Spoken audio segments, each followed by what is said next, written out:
Ready? So how do I start it? Play. Look to your right. See it. Press space. Careless.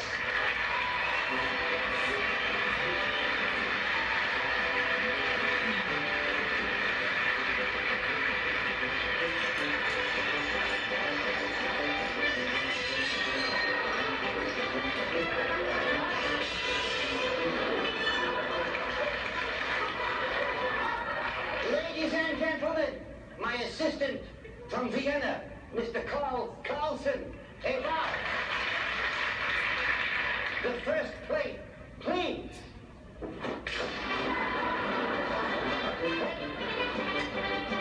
plate. Don't mind it. Second plate, please.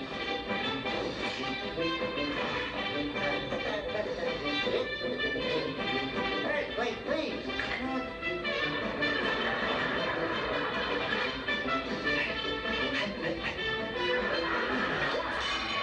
Third plate, please. Thank you. What's the hole for?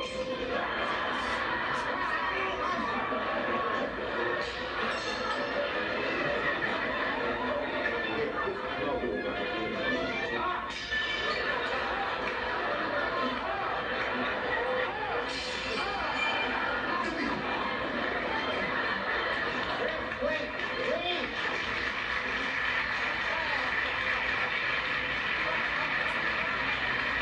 Okay, we'll do it now. And easy. Easy. Okay, sweetheart.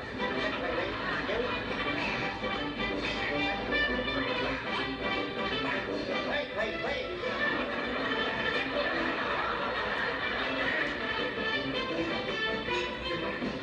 Okay, sir. Fourth plate. Thank you. Wait.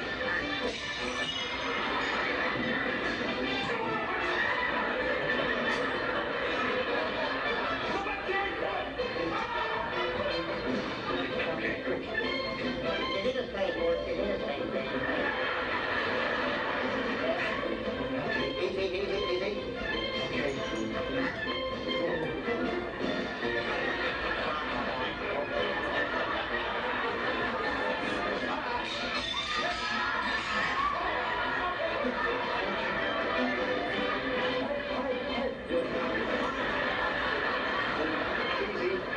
Easy. Number three. Yeah. Plate. Okay, here we go. Okay.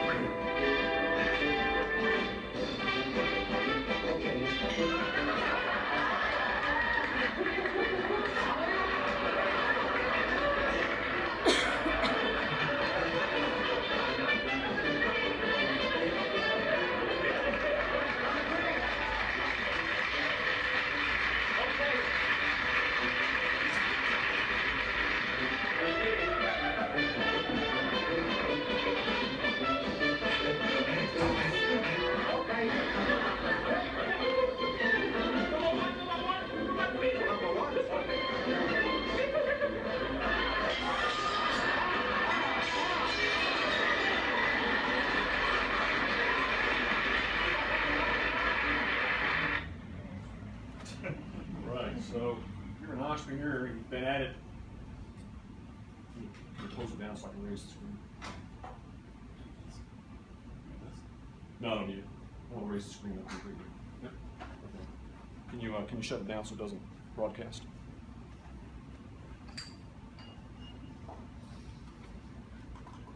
Oh, thanks.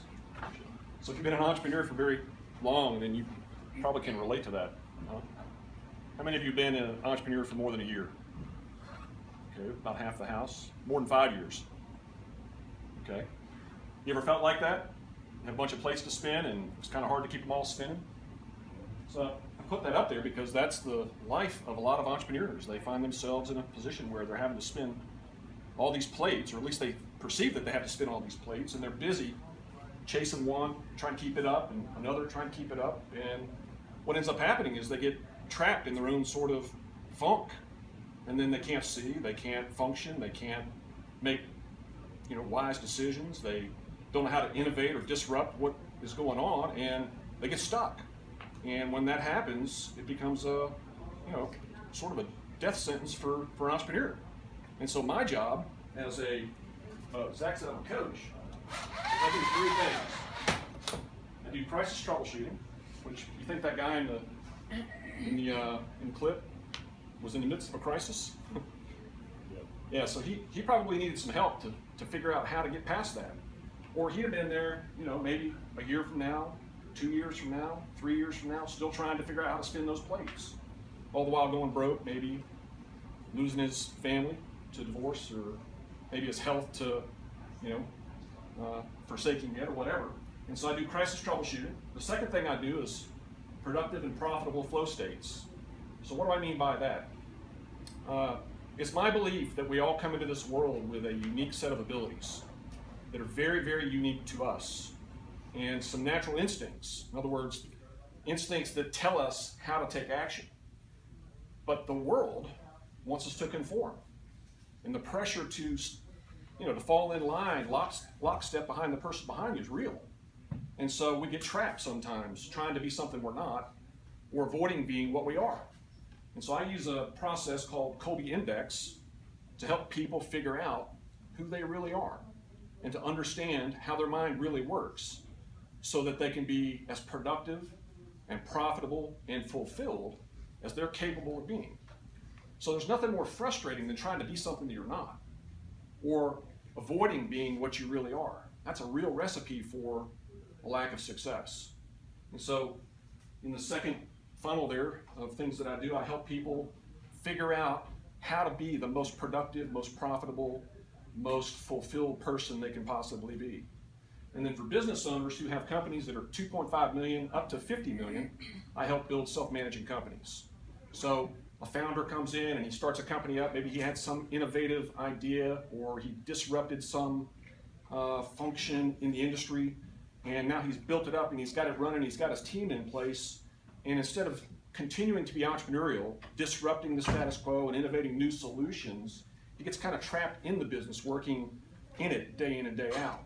And he loses his freedom. He loses his motivation. He gets burnt out. He loses his desire to get up out of bed in the morning because he feels trapped. And so for a company like that, I like to come in and help them put a self-managing operating system in place so that he can regain his freedom and go back to being what he was born as, an entrepreneur. Because a true entrepreneur is somebody who's constantly disrupting themselves, constantly innovating new ways, new approaches to take a product or a service to the market, raising the level of productivity, the level of profitability, and literally setting themselves apart from everybody else in the industry.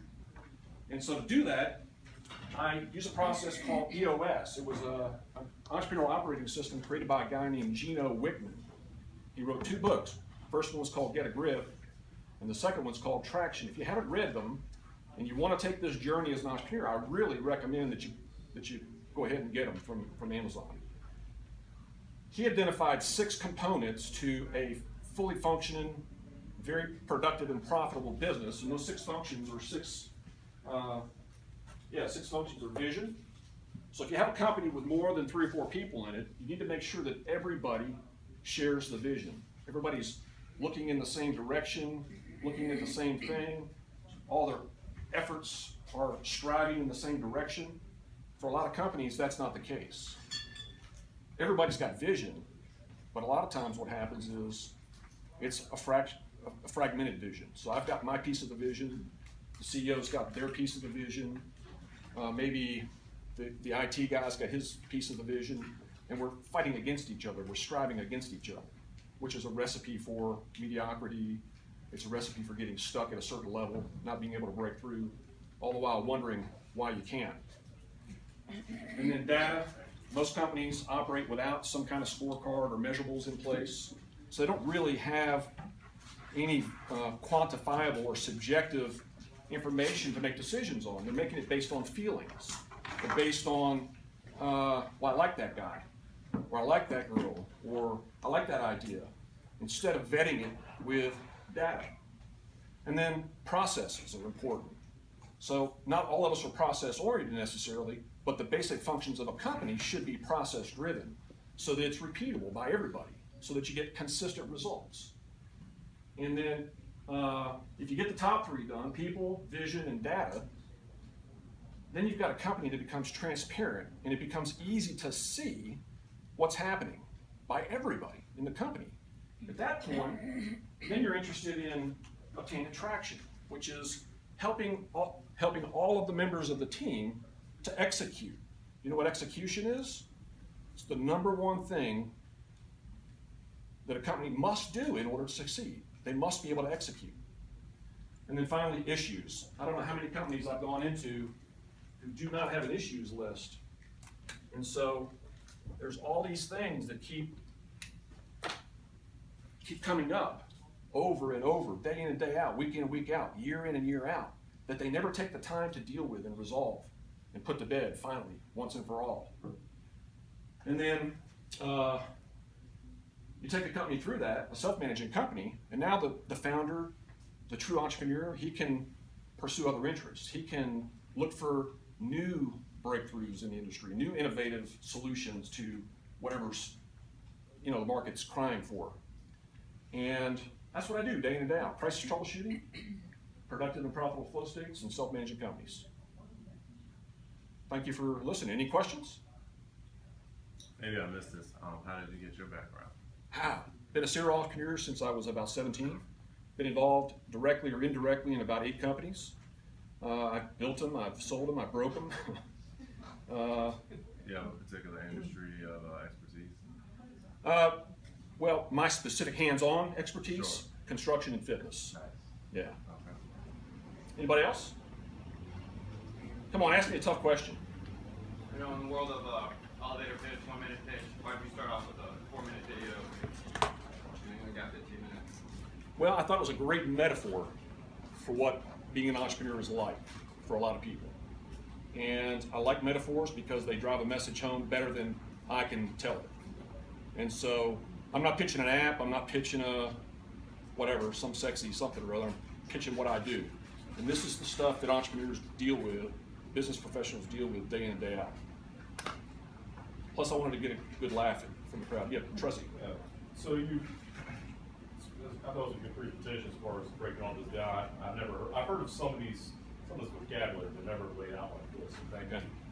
Now, do you come in as just, so you're consulting, obviously, now, do you look to come in at the early stages of someone's idea, or are you looking more on lines to come into something more established that needs some kind of outside? I thrive in chaos. My gifts come alive in chaos or in crisis. So to be there in the startup is probably not a good place for me to be. Not that I can't add interest and add insight and wisdom, because I've been involved in that many times, but that doesn't interest me. So I'm better off coming in after the fact. Good. Thank you. So what do you need to develop your business further? What do I need to develop the business further? Just probably a clearer, more concise marketing. What do you say? Probably a clearer, more concise marketing program. Yeah. Okay. Yeah. Somebody else? Oh, yeah. Oh, yes. Can you give us an example of a client that you worked with where you used, without any names, Sure. no attribution, but just where you were highly successful at using these tools to help them? Yes, I'll give you an example in the productive and profitable flow states that's real recent. So I had a financial advisor, he's probably doing $350 a year, very successful, has 7 kids, and it caught up with him. So he was feeling really overwhelmed. He was carrying the weight of the world around on his shoulders, had very little margin, as you can imagine, trying to keep his business afloat and maintain a family life. And it just became unbearable. He wasn't able to do it. And what we found after a few sessions, he was trying to be something that he wasn't. And through using these tools, he discovered who he really is again. He already knew, he just forgot. He was trying to live up to expectations that were real, but unnecessary. Once he released that and began to be himself again, all that weight left and he started lighting the room up again. Yeah. So would you consider yourself like counseling, or I'm not clear? I No. mean, do you go and look at, okay, like 10 when a seconds. company finds you, you look at all their stuff and then you say, okay, do this, and that's how they. It's a find good you? question. So yeah, I They fall are. into that trap if people think I'm a consultant, I'm gonna come in and give you this and this and this to do, and I don't do that. Okay. I believe you have the answers within you, but you lose access to them. Okay. So this guy that I just, he lost access to his own resourcefulness. My job was to help him see again. So I clarify thinking and help him identify next steps so he can reclaim his freedom to succeed in business and in life. That's really what it is that I do. So that happens through really good listening and knowing how to ask the right questions so that they can rediscover again for themselves the answers that they already have. Now sometimes there's a cognitive issue, right? Not enough information in an area. Sometimes it's something not cognitive, but most of the time that's what's happening. He just lost access to his own answers. Les Dossey, great job. Thank you all.